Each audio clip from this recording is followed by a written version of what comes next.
अस्सलाम वालेकुम। उम्मीद करता हूँ आप और आपके बर्ड्स बिल्कुल ठीक होंगे। मैं लवर टीम की तरफ से मोहम्मद वकास चिश्ती आज आपके लिए एक बहुत ही इंटरेस्टिंग वीडियोस लेकर आए हैं, क्योंकि आज हमारे साथ जो है वो वजाहत नवर भाई मौजूद हैं और आपसे जो है वो आज इनका नॉलेज जो है वो शेयर करेंगे और कुछ कॉमन सवाल जो आजकल चल रहे हैं उस हवाले से भी इनसे बात करेंगे। अस्सलाम वालेकुम। वालेकुम अस्सलाम वकास भाई। क्या हाल है? अल्लाह का शुक्र वकास भाई, आप कैसे हैं? अल्हम्दुलिल्लाह वजाहत भाई सब ठीक। और सुनाएं आपका सीज़न कैसा चल रहा है? अल्हम्दुलिल्लाह वकास भाई बेहतरीन जा रहा है और अल्लाह का शुक्र, अल्लाह ताला ने बहुत सारी म्यूटेशन से, बहुत सारे म्यूटेशंस के कम्बिनेशन से नवाजा इस साल माशाल्लाह अल्हम्दुलिल्लाह बेहतरीन है। अच्छा, कुछ कॉमन जो हैं लोगों के सवालात उससे शुरू करते हैं और फिर थोड़ा सा नॉलेज की तरफ भी आएंगे। आजकल लोग कह रहे हैं कि जी जो हमारा दाना है वो बड़ा एक्सपेंसिव हो गया है। अच्छा। और बर्ड्स के जो रेट हैं वो दिन ब दिन कम हो रहे हैं, उसके हवाले से आप क्या कहेंगे? देखिए वकास भाई, इस पे ना मैं ये बात करूँगा कि ना लोग वक्त के साथ साथ अपग्रेड नहीं करते। ठीक है।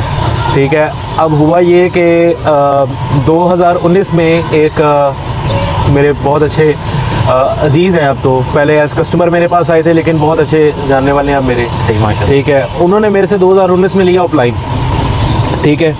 ऑफलाइन लिया उन्होंने, उससे पैसे बनाए। 2020 भी 21 भी गुजर गया। ठीक है। 2022 में जाके ऑफलाइन में थोड़ा सा एक डेंट लगा ओवर प्रोडक्शन की वजह से और कुछ डैमेज किया इंपोर्ट्स ने भी। तो जब प्रोडक्शन ज़्यादा होगी तो उसकी प्राइस थोड़ी सी नीचे आ गई। तो हमारे यहाँ पे एक कॉमन चीज़ ये है कि जब प्राइस थोड़ा सा नीचे जाने लगती है तो वो लोग उसको लेना छोड़ देते हैं। ठीक है। ठीक है। तो लेकिन अब वो 2-2.5 साल तो उन्होंने ऑफलाइन बड़ा एंजॉय किया। उसके बाद जब वो सेल होना बंद हो गया, या सेल होना बंद तो नहीं हुआ लेकिन प्राइस थोड़ी नीचे आ गई ठीक है उसकी, और यानी वो उस प्राइस पे ना सेल हुआ तो वो जनाब डिसहार्ड होना शुरू हो गए। लो जी अब ऑफलाइन गिर गया, पैसे नहीं आ रहे। तो अब मेरी उनसे 3-4 दिन पहले बात हो रही थी, तो वो अभी तक ऑफलाइन ही लगा के बैठे हैं और वो रो रहे हैं जनाब के बिक नहीं रहा। सादा offline, green offline, blue offline, पार ब्लू ऑफलाइन, लेकिन ऑफलाइन पे हैं अभी। हाँ, लेकिन जो अच्छा ऑफलाइन है वो आज भी अच्छी कीमत पे सेल हो रहा है। ऐसे ही है। ठीक है। तो वो खैर वो भी ऑफलाइन उनके पास अच्छा है, लेकिन एक उसकी मार्केट में तेज़ी नहीं रही। ऑफलाइन अब एक वर्किंग बर्ड है। ठीक है। जिसको ज़रूरत होती है वो लेता है, और अच्छा ऑफलाइन होना एक बड़ी ज़रूरत है आपके बर्ड रूम की। ऐसे ही है। तो अब मेरी उनसे जब बात हुई, उन्होंने कहा जी इस तरह है, हम तो लुट गए, बर्बाद हो गए जनाब, ऑफलाइन नहीं सेल हो रहा हमारा, ये नहीं हो रहा। मैंने उनको बताया, मैंने कहा आपने कब लिया था? 2019 में। उन्होंने बताया जी 2019 में लिया। तो उसके बाद मैंने कहा जी आपने 2020 में सेल करके उसके बाद कुछ अपग्रेडेशन की? कहते नहीं। मैं कहा 21 में सेल करके कोई अपग्रेडेशन की? कहते नहीं। मैं कहा 22 में जो ओके सोखे ओके सेल किया उसको अपग्रेड किया कुछ? कहते नहीं। तो मैंने कहा अब 2023 आ गया, तुम अभी क्या कहते हो कि 2019 की इन्वेस्टमेंट तुम्हें आज तक पालती रहे? ऐसे ही है। ठीक है। मतलब आज तक तुम्हें वो जो है बेनिफिट दे रही है। बिल्कुल ऐसे ही है। ठीक है। तो ये मसला हमारे लोगों के साथ ये है कि वो विद टाइम अपग्रेड नहीं करते। ठीक है। एक कॉमन चीज़ है, लोग अक्सर इस चीज़ों को छुपाते हैं, लेकिन मैं ये बात कहूँगा कि जो लव बर्ड्स हैं या जितने भी छोटे बर्ड्स हैं, इनकी प्रोडक्शन ज़्यादा होती है। विद टाइम इनकी प्राइस में जो है डिक्रीज़ आना होता है। ठीक है। जब प्रोडक्शन ज़्यादा होती है तो विद टाइम प्राइस में जो है वो कमी आती रहती है। तो उस लिहाज से आपको हर साल अपग्रेड करना चाहिए। अपग्रेड से मुराद ये है कि उसके कम्बिनेशन, अब मिसाल के तौर पे उन्होंने सादा ऑफलाइन लिया था, उसके बाद उनको 2020 में लेना चाहिए था पेल फेलो। ठीक है। 2021 में उनको लेना चाहिए था डाइल्यूट। 2022 में उनको ऑफलाइन पेल फेलो और डाइल्यूट ऑफलाइन लेना चाहिए था। तो आज वो बड़े अच्छे पैसे बना रहे होते। बिल्कुल ऐसे ही है। ठीक है। लेकिन उन्होंने क्या किया, जैसे पैसे बनाते गए वो जेब में डालते गए, उसके बाद जब वो बिल्कुल जीरो हो गया बट उसके बाद अब वो कह रहे जी अब ये पैसे नहीं दे रहे। ठीक है। बाकी हो रही थी बात दाने की। तो जब आप अपग्रेड करते रहेंगे तो आपका जो बर्ड है वो भी उतनी पैसों में बिकता रहेगा जिसमें आप पहले दिन से बेच रहे थे। तो दाने की भी आपको जो है वो तंगी महसूस कॉस्ट वगैरह नहीं, कह लेंगे अगर जो छोटे आपके जो हैं लो कॉस्ट वाले वो आपका दाना नहीं कवर कर लेंगे, और जो थोड़े से एक्सपेंसिव हो गए नहीं, अगर आपको अर्निंग अच्छी दे जाएगी। लो कॉस्ट रखे भी नहीं हुए, जो अर्निंग वाले एक्सपेंसिव बर्ड्स रखे हुए हैं, आप वही उनसे ही इतना पैसे कमा जाते हैं कि दाने का खर्चा सिर्फ उसमें से 2-3% रह जाता है साल का। ऐसे ही है। ठीक नहीं, मैं थोड़ा सा लोग की बात कर रहा था, क्योंकि यहाँ पे आजकल अगर लोगों ने देखा जाए ना तो बहुत से लोग हैं जो सिर्फ अल्बाइनो यानी कि कमर्शियल बर्ड तक ही महदूद हैं। ये सवाल करने का मेन मकसद भी यही था। अब जैसे अब आप देख रहे हैं कि आजकल यानी कि फेसबुक पे जैसे जो हमारा सोशल मीडिया प्लेटफॉर्म पे हम देख रहे होते हैं कि अल्बाइनोस, लेटिनो और ग्रीन फिशर, इसकी जो है ना यानी कि डिमांड अब थोड़ी सी हाई है। जैसे आपने कहा कि ओवर हो जाने की वजह से ऑफलाइन की थोड़ी सी डिमांड जब कम हुई तो उसकी प्राइसेस डिक्रीज हो गई। तो आपको नहीं लगता कि जो जैसे लोग कमर्शियल की तरफ अब बढ़ रहे हैं तो नेक्स्ट ईयर या आने वाले कुछ सालों में इसकी डिमांड जो है वो कम होगी, उसकी प्राइस भी ऑफलाइन की तरह रिड्यूस होगी? देखिए, मैं वकास भी आपको ये बताऊंगा कि हर चीज़ की ज़्यादती नुकसानदेह होती है, चाहे वो किसी भी फॉर्म में हो। ठीक है। अब एल्बिनो, क्रिमिनो, डेकिनो वगैरह अब ये बेसिकली रेड आई बर्ड की कैटेगरी में आते हैं। ठीक है, अब ये इनकी ये लोग जितने भी लगा लें, लेकिन इसकी प्रोडक्शन एक महदूद मतलब महदूद रहेगी प्रोडक्शन इसकी ना, ये ओवरफ्लो नहीं कभी करेगा। ठीक है, मार्केट में ठीक है कि मतलब इतना हो जाए कि लोग कहें कि अब इसको बेचे कहाँ। ठीक है, इसका कस्टमर हमेशा मौजूद रहेगा, लेकिन विद टाइम इसकी प्रोडक्शन बढ़ती रहेगी बढ़ती रहेगी बढ़ती रहेगी, तो एक टाइम आएगा कि इसकी प्राइस थोड़ी कम हो जाएगी। ये आप समझ लें, आज क्रिमिनो मेरा ख्याल है 30,000 से लेके शायद 50,000 तक जा रहा है, डिपेंडिंग ऑन साइज उसका, ये क्वालिटी है वो।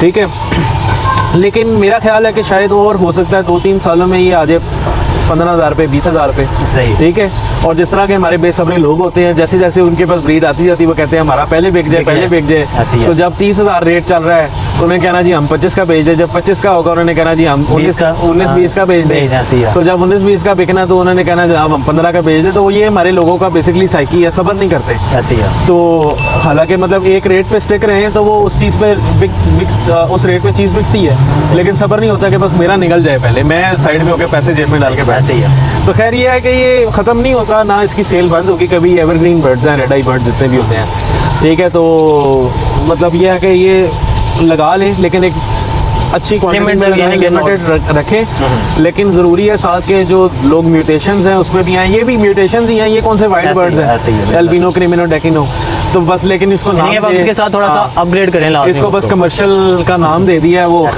तो मैं समझता हूँ जो चीज़ बिकती है वो सारी चीज़ें कमर्शियल है। सबसे बड़ा जो बिक रहा है वो तो बर्ड पेल फेलो है, जिसकी मालियत भी ज़्यादा है। ठीक है, और ये भी समझ लें कि अल्बाइनो की तरह एक हॉट आइटम है, रेड आई बर्ड है। वो अगर कमर्शियल का नाम देना तो मैं समझता हूँ पेल फेलो कमर्शियल बर्ड्स का बाप है। तो वो आने वाले टाइम पे उसका भी जो है वो इसी तरह जो है वो डिमांड देखने में आ रही है। तो इंशाल्लाह बाकी उसके बाद ये पेल फेलो ने भी ऑफलाइन में जाना है, फिर आपको ऑफलाइन चाहिए ही चाहिए। ठीक है, तो ये चलता रहेगा इसी तरह इंशाल्लाह। अच्छा वजाहत भी, जैसे अब अभी आपने बात की कि हमारी जो आवाम है ना वो थोड़ी सी सब्र नहीं करती, वो कहती है जल्दी जल्दी जो भी हो जाए ना, जल्दी ब्रीड भी आ जाए, जल्दी बिक भी जाए। हम अक्सर सभी से सुनते हैं कि होल्डिंग पावर, जैसे हमारे बड़े प्यारे भाई शेख नबी साहब वो भी कहते हैं कि जी होल्डिंग पावर बंदे के पास होनी चाहिए। उसके ऊपर न्यू फैंसियर को आप क्या कहेंगे कि वो किस तरह बर्ड को होल्ड करे और अपनी जो स्ट्रेंथ है वो बर्ड में देखें बढ़ा सकता है। एक साल बंदा आता है, मिसाल के तौर पे आप बड़े फैंसियर हैं जनाब, ठीक है, तो मेरे पास हैं जी, मैं स्टोरी बना के समझाता हूँ ताकि लोगों को इजीली समझ आए। बिल्कुल सही बात है। ठीक है, मेरे पास है जी 10 लाख रुपया। मैं आता हूँ आपके पास, आप कहते हैं यार मैंने ये लेना है, मैं आपके पास आता हूँ, मैंने कहना है मुझे ये दे दें, एल्बिनो क्रिमिनो दे दें जनाब, कुछ पेल फेलो दे दें, कुछ ऑफलाइन दे दें, कुछ डाइल्यूट दे दें, ये कर दें वो कर दें। लो जी 10 लाख रुपए में मेरा ख्याल है हो सकता है कि मर के मेरे 12-13 पेयर बन जाएँ अच्छे वाले। सही। ठीक है, बहुत अच्छे वाले। ठीक है, तो अब 12-13 पेयर से शौक हो सकता है, बिजनेस नहीं हो सकता। सही।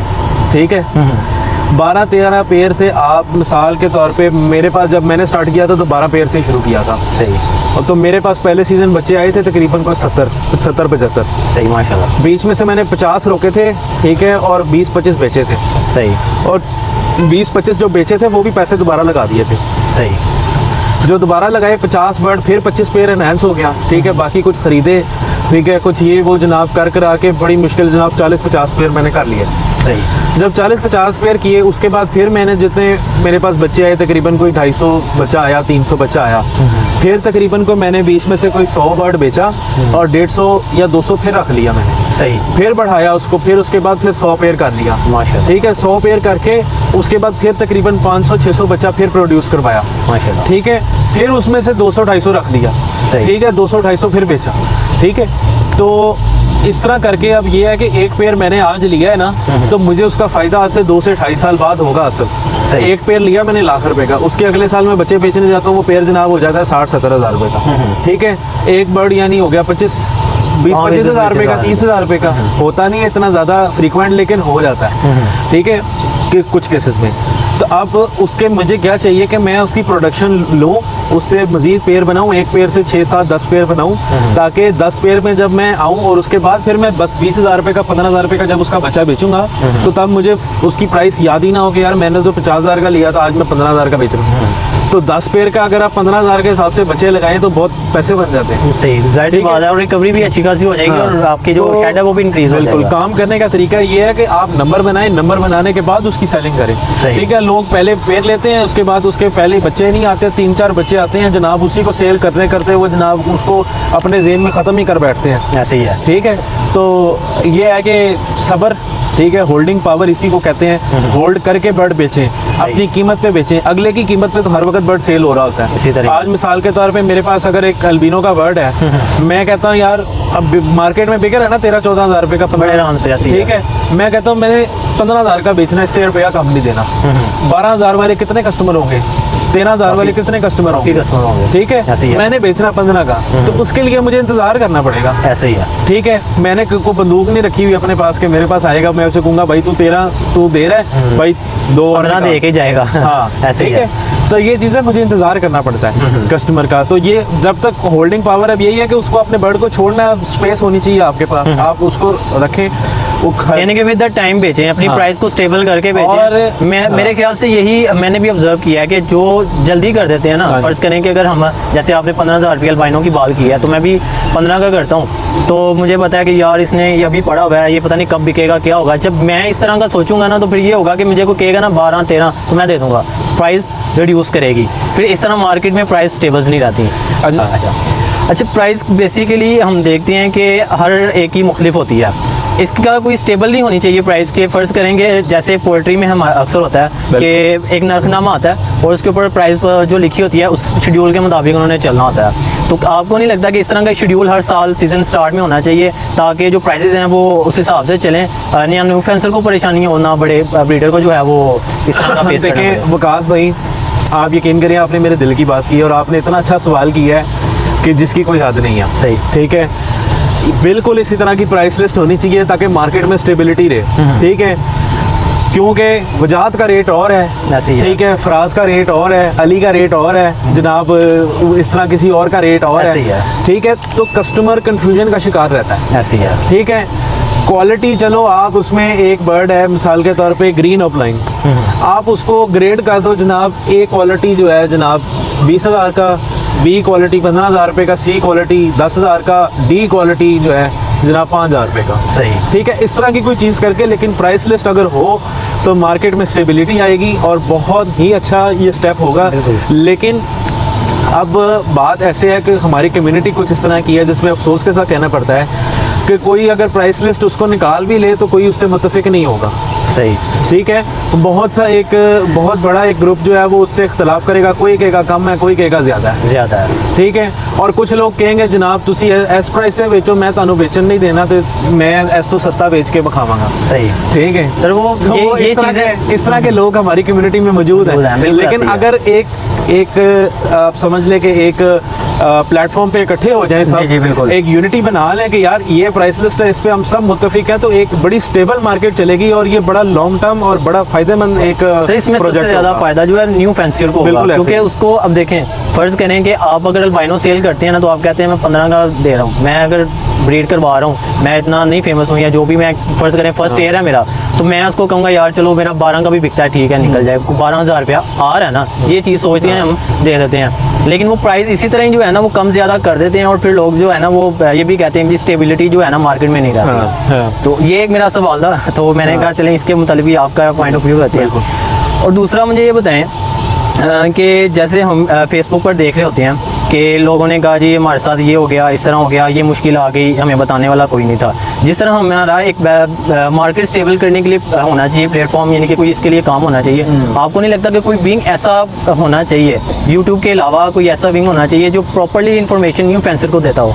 देखें, ये इस तरह का जो प्लेटफॉर्म है ना, सोसाइटीज़ ऑलरेडी इस पे काम कर रही हैं। ठीक है, अब हमारे मतलब काफ़ी सोसाइटीज़ बन चुकी हैं, कुछ पुरानी सोसाइटीज़ हैं जिसमें सबसे पुरानी सोसाइटी LSP जी, है, जी। तो वो अगर उसकी लोग मेंबरशिप ले लेते हैं, ठीक है, तो उसमें ये है कि उनका व्हाट्सएप ग्रुप है, उसमें आप कोई सवाल करें तो वो तमाम सीनियर्स उसमें गाइड करने के लिए ऑलरेडी बैठे हुए हैं। ठीक है। ठीक है, लेकिन अब हमारी कम्युनिटी इस तरह की बन चुकी है कि सब आपस में बड़े प्यार मोहब्बत से रहते हैं। ठीक है, मेजॉरिटी लोग, कुछ ऐसे ही है। लड़ते भी हैं तो सर वो तो फिर हर जगह ही ऐसे है ना। तो खैर ये है कि अगर आप ये इस तरह का कोई आपको मसला मसाइल आता है तो किसी सीनियर से भी कंसल्ट करें, उसको कॉल कर लें या मैसेज कर लें, लेकिन एक तरीके के साथ। कुछ लोग होते हैं वो किसी को मैसेज करते हैं या कॉल करते हैं तो पीछे ही पड़ जाते हैं कि उनको अभी बता दो, नहीं तो पता नहीं क्या हो जाएगा। ऐसे ही है। ठीक है, तो वो खैर प्लेटफॉर्म तो इस तरह का लाजमी एक स्पेसिफिक होना चाहिए कि मुकम्मल इसी को डेडिकेट किया जाए, लेकिन अभी तक तो खैर इस तरह का कोई भी नहीं है। लेकिन अगर आप कोई इन बंदा फ्यूचर हो जाए तो ये बेहतरीन रहेगा। लेकिन अगर किसी को कोई इन्फॉर्मेशन चाहिए हो, किसी को इन्फॉर्मेशन बहुत ज़्यादा जोर से आई हो तो वो ले लेता है कहीं ना कहीं। ऐसे ही है, वो जाहिर सी बात है। फिर हाँ जी। वो होते हैं ना इर्द गिर्द, हाँ जी। तो फिर काफ़ी फ्लाउ हो जाता है। बिल्कुल ऐसे ही है। जहाद भाई मुझे ये बताएं कि अक्सर हम ना देख रहे होते हैं कि लोग प्रेफर भी करते हैं और उस चीज़ को डिनाई भी करते हैं फिजिबिलिटीज़ के हवाले से।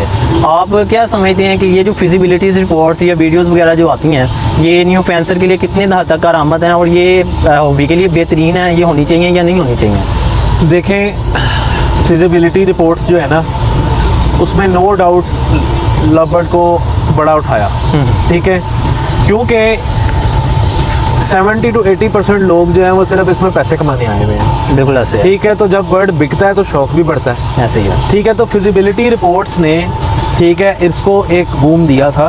ठीक है, और मैं ये नहीं कहूँगा कि वो बिल्कुल ही नहीं होनी चाहिए थी। ठीक है, लेकिन उसमें यह है कि सिर्फ उसके प्रोज दिखाए गए हैं, उसके कॉन्स नहीं दिखाए। सही। ठीक है, अब कोई बंदा, ठीक है, अब खैर हमारे लोग इतने भी बेवकूफ़ नहीं हैं। ठीक है, लोग, अगर मैंने अक्सर पोस्टें देखी हैं, लो जी बर्ड लेकर आए हैं, बर्ड मर गया और नीचे लिखा होता है से नो टू फिजिबिलिटी रिपोर्ट। भाई तुम्हारे अंदर अकल नहीं है कि ये जान वाली चीज़ है। बिल्कुल ऐसे ही है। ठीक है, तो वो एक कॉमन अंडरस्टैंडिंग वाली या कॉमन सेंस वाली बात है कि आप एक जानदार चीज़ लेकर आ रहे हैं, उसने ब्रीड करना है तो उसने आपको फ़ायदा देना है। अगर वो मर गया या उसने ब्रीड ना की, वो उड़ गया, उसको कोई ज़ख्म हो गया, कोई उसके अंदर बीमारी आ गई, तो वो फिजिबिलिटी रिपोर्ट क्या करेगी? ऐसे है। ठीक है, अब उस फिजिबिलिटी रिपोर्ट के अंदर ये तो कहीं नहीं कहा गया था कि ये जो तुम बर्ड लोगे ये जनाब इमॉर्टल है, इसने मरना नहीं है। ठीक है, या ये बीमारियों से पाक म्यूटेशन है। ऐसे ही। ठीक है, तो इस तरह की चीज़ें हो जाती हैं। ठीक है, लेकिन फिजिबिलिटी रिपोर्ट्स के अंदर एक चीज़ की कमी ये थी कि लोगों को ये नहीं बताया गया कि यार तुमने सब्र करना है। ठीक है, तुमने इसको सब्र करके बेचना है। तुम्हारे अगर तुम ये लगाओगे तो तुम्हारे घर पे कस्टमर नहीं आगे लाइन नहीं लग जाएगी कि भाई पहले मैं सही। ठीक है, तो उसमें सब्र करना पड़ेगा। तो जब वो फिजिबिलिटी रिपोर्ट देख के लोगों ने बर्ड्स खरीदे तो उनको ये लगा कि जनाब जैसे हम खरीदने गए हैं फ़ौरन वीडियो देख के, तो इसी तरह हमसे भी कोई फ़ौरन आके ले जाएगा। बिल्कुल सही। तो बर्ड्स सारे बिक जाते हैं। मेरी लास्ट ईयर की प्रोडक्शन थी 600 बर्ड्स। माशाल्लाह। 600 बर्ड्स में से सिर्फ 4 पड़े हुए हैं, वो भी ग्रीन फिशर स्प्लिट ब्लू। सही, माशाल्लाह। ठीक है, तो कुछ मोर्टेलिटी भी हो जाती है। ऐसे ही है। ठीक है, लेकिन यानी कि ये तो फिर हॉबी का हिस्सा है ना, ये सारी चीज़ें तो चलती हैं। लेकिन ओवरऑल प्रोडक्शन में से सिर्फ 4 बर्ड पड़े हुए हैं माशाल्लाह। पिछले साल के। तो अभी भी मेरे पास अल्हम्दुलिल्लाह इस साल की ब्रीड में 250-300 बर्ड अभी पड़ा हुआ है। ठीक है, जो कि रेडी फॉर सेल है। सही। लेकिन मैंने उसको होल्ड किया हुआ है। ठीक है, मैं ये नहीं है कि मैं शोर मचाना शुरू कर दूं, भाई बर्ड नहीं सेल हो रहा, बर्ड नहीं सेल हो रहा। ठीक है, क्योंकि लोगों के पास आते हैं 4 बर्ड। ऐसे ही है। ठीक है, वो शोर करने लग जाते हैं, यार बर्ड नहीं सेल हो रहा है तो जनाब कम खराब हो गया। ठीक है, मेरे पास 250-300 बर्ड पड़ा हुआ, मुझे पता है इसने अगले सीजन शुरू होने से पहले खाली हो जाए। बिल्कुल ऐसे ही। मैं आपको एक छोटी सी मिसाल दूंगा, बकरा ईद आती है। ऐसे ही है। जब शुरू में मंडियां लगती हैं, आप अगर जो लोग मंडियां जाते हैं आप देखते हैं इतना जानवर होता है, बंदा कहता है कितने जाएगा। ऐसे ही है। आप चांद रात वाले दिन जानवर लेने चले जाएं या ईद वाले दिन लेने चले जाएं, आपको जानवर ही नहीं मिलता। ऐसे ही है। वो खड़े होते हैं लूले लंगड़े टाइप। ऐसे ही है। ठीक है, यानी कि जो कचरा रह जाता है जिनमें वो कोई वहाँ पे fault पड़ा होता है, होता है। जो बिल्कुल सही होता है वो बिक जाता है। ठीक है, 1-1, 2-2 रात के अंदर जनाब पूरी मंडियां खाली हो जाती हैं। बिल्कुल ऐसे। ठीक है, तो अभी ये भी इसी तरह है कि लोग सब्र करते हैं, लोगों पाकिस्तानी साइकोलॉजी समझे। ठीक है, लोग सब्र करते हैं, लोग कहते हैं जनाब सर्दियों में बर्ड नहीं लेना, मर जाएगा। लोग कहते हैं जनाब गर्मी आ गई, गर्मी में बर्ड नहीं लेना, गर्मी में कौन संभालेगा। ऐसे ही है। लोग असल खरीदारी करते हैं ब्रीडिंग सीजन शुरू होने से पहले कि आए लगाएं और जनाब काम शुरू हो जाए। ऐसे ही। ठीक है, तो ये है कि थोड़ा सब्र, तो ये असल होल्डिंग पावर हमारी असल में ये है। हाँ जी, सही। ब्रीडिंग सीजन से पहले सब सेल हो जाता है। बिल्कुल। अच्छा जहाद भाई, न्यू फैंसियर जो यानी कि हॉबी में आ रहा है, हाँ जी। अब फ़र्ज़ करेंगे अगर उसने कमर्शियल बर्ड, यानी कि हम वही अल्बाइनो क्रिमिनोज की बात करते हैं कि उस पर वो अब चल रहा है, अगर वो खुद को अपग्रेड करना चाह रहा है तो वो फर्स्ट स्टेप क्या ले, किस म्यूटेशन में एंटर करे? देखिए, मैं कहता हूँ कि अगर जो लोग नॉलेज होने के साथ, ठीक है, और पैसे होने के साथ साथ अगर अल्बिनो क्रिमिनो पे स्टक हो गए हैं ना, तो मैं कहता हूँ उनसे बड़ा बदकिस्मत कोई नहीं है। ऐसे ही है। ठीक है, और अपना पोटेंशियल होने के साथ साथ उनको ब्रीडिंग भी करानी आती है, उनके पास जगह भी है। ठीक है, तो अब वो मेरा ख्याल है कि इट्स नेवर टू लेट। ठीक है, अब वो म्यूटेशंस में मज़ीद आ जाएँ तो मेरा ख्याल है कि उनके लिए बेहतरी है। क्योंकि म्यूटेशन में यानी कि फर्स्ट स्टेप क्या हो किस म्यूटेशन से देखें, मेरा यही है कि बेसिक से शुरू होकर टॉप तक जाएं। बिल्कुल सही। अब बेसिक से क्या मुराद है? जो सबसे कम कीमत में प्योर पार ब्लू फिशरीज, उसके बाद अपलाइंस, ठीक है, green upline split blue, blue upline पार ब्लू अपलाइन, उसके बाद डाइल्यूट्स में ग्रीन ब्लू पार blue upline dilute green blue पार ब्लू, उसके बाद पेल फेलोज ग्रीन ब्लू पार ब्लू, सही, ठीक है, upline pale fellow green blue पार ब्लू, उसके बाद मिस्टी म्यूटेशन, स्लेटी म्यूटेशन, उसके बाद जितनी भी और म्यूटेशंस हैं सही, सबके कम्बिनेशन, स्लेटी अपलाइंस हैं हर कलर में, मिस्टी अपलाइंस हैं हर कलर में, फिर इन सब के आपस में म्यूटेशन, आपस में कम्बिनेशंस हैं, इतने कम्बिनेशंस हैं कि हज़ारों पिंजरे खाली पड़ जाए। ऐसे ही है, बिल्कुल ऐसे है। खाली कह रहा हूँ, कम पड़ जाए, कम पड़ जाए। ठीक है, ठीक हो तो इतनी म्यूटेशन कम्बिनेशंस हैं इनके अंदर। बिल्कुल। अच्छा, न्यू फैंसियर जब यानी कि एक म्यूटेशन की तरफ आते हुए थोड़ा सा ना डरता है, हाँ। क्योंकि एक तो थोड़ी सा कॉस्टली होता है। वो कहता है कि जी मैं अगर लगाता हूँ तो वो मेरे पास उससे आगे प्रोडक्शन नहीं आएगी, या मेरे से ख़रीदेगा कौन। हाँ। बेसिक असल में ये होता है कि ये बेसिक सवाल होता है कि मेरे से ख़रीदेगा कौन। तो मैं आपको बताता हूँ वकास भाई, देखें, जो बंदा डर खौफ निकाल के काम करता है ना, वो इस काम में कामयाब है। सही। और जिसको शौक है वो सिर्फ देखें, मुझे क्या टेंशन होती थी जब मैं शुरू में आया हूँ, यार मैंने ये कम्बिनेशन पूरा करना है, यार मैंने ये म्यूटेशन लगानी है, सही। यार ये कम्बिनेशन कब बना पाऊंगा। मुझे उलझन होती थी कि यार ये मैंने अपलाइन पेल फेलो बनाना है तो ये कब बनाऊंगा, डाइल्यूट अपलाइन बनाना है तो कैसे बनाऊं। सही। ठीक है, इसकी मेरे पास उस टाइम इतने पैसे नहीं होते थे, ठीक है, तो मुझे होता था कि यार इसकी सस्ती से सस्ती क्या पेयरिंग करूँ कि मेरे पास अपलाइन डाइल्यूट आ जाए। तो क्या पेयरिंग बनाता था? Green split blue split upline split dilute into green split blue split dilute, इसमें से अपलाइन डाइल्यूट की फीमेल आ जाएगी। सही, ठीक ऐसे ही है, सबसे सस्ती पेयरिंग है। मेरा ख्याल है कि शायद ये 60-70 हज़ार में पेयरिंग बन जाए। बिल्कुल ये ऐसे ही है, ठीक बिल्कुल है। ऐसे है। तो ये अगर अपने अंदर ये शौक और जज्बा, पैशन और ये बेचैनी पैदा करेंगे ना, तो ये पैसा बाय प्रोडक्ट है यार। ऐसे ही है। ठीक है, मैं हाँ। सॉरी आपकी बात काटूं, मैंने उस दिन बैठा, मैंने एक वीडियो देख रहा था। वो कहते हैं आपका जो दिमाग है ना, वो असल में आपको हर चीज़ का वे दिखाता है, सिर्फ वहाँ तक जहाँ तक आप चाह रहे होते हैं। हाँ जी। फ़र्ज़ करेंगे, वो कह रहा था कि अगर आप कहते हैं ना कि यार मैं 10,000 रुपये कमाऊँ, तो आप उससे दिमाग से पूछते हैं कि यार मैं 10,000 पैसे कैसे कमा सकता हूँ, वो आपको तरीके बताना शुरू कर देगा। सिर्फ कितने के 10 के ही, उससे ऊपर के नहीं बताएगा। क्यों? क्योंकि आपका माइंड सेट हो गया 10 तक। अगर आप इसको चाहते हैं कि जी मैं इसको लाख रुपया 2 लाख या मैं सालाना इतने कमाऊँ, तो वो आपको उसी तरह के व्यूज़ वगैरह या सारा कुछ आपको बताएगा कि ये सारा कुछ करना चाहिए। हाँ। तो ये इसी तरह इन लोगों को अपने माइंड के साथ, नॉलेज के साथ जो है ना, वो इसको अपग्रेड करना चाहिए, ताकि जो आगे जाके बिल्कुल सबके लिए बेहतरी हो सके। बिल्कुल ऐसे ही है, 100%। चलें, बहुत शुक्रिया जहाद भाई आपका टाइम देने के लिए और लोगों के साथ थोड़ी सी नॉलेज शेयर करने के लिए। इंशाल्लाह नेक्स्ट फिर कभी आपसे मुलाकात होगी इसी तरह, लोगों के कुछ क्वेश्चन जो हैं आपके पास लेकर आएंगे और आपको थोड़ी सी तकलीफ देंगे इस बारे में। इंशाल्लाह, बेफिक्र रहें। बहुत शुक्रिया, थैंक यू। इसके साथ दीजिए हमें इजाज़त, और नेक्स्ट वीडियो में इंशाल्लाह मिलेंगे। वीडियो मुझे लगता है काफ़ी लंबी हो गई है, तो इसको जो है मैं हो सकता है 2 या 3 पार्ट्स में कर दूँ।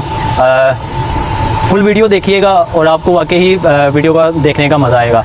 नेक्स्ट वीडियो तक मुझे दीजिए इजाज़त। अल्लाह हाफ़िज़। अल्लाह हाफ़िज़।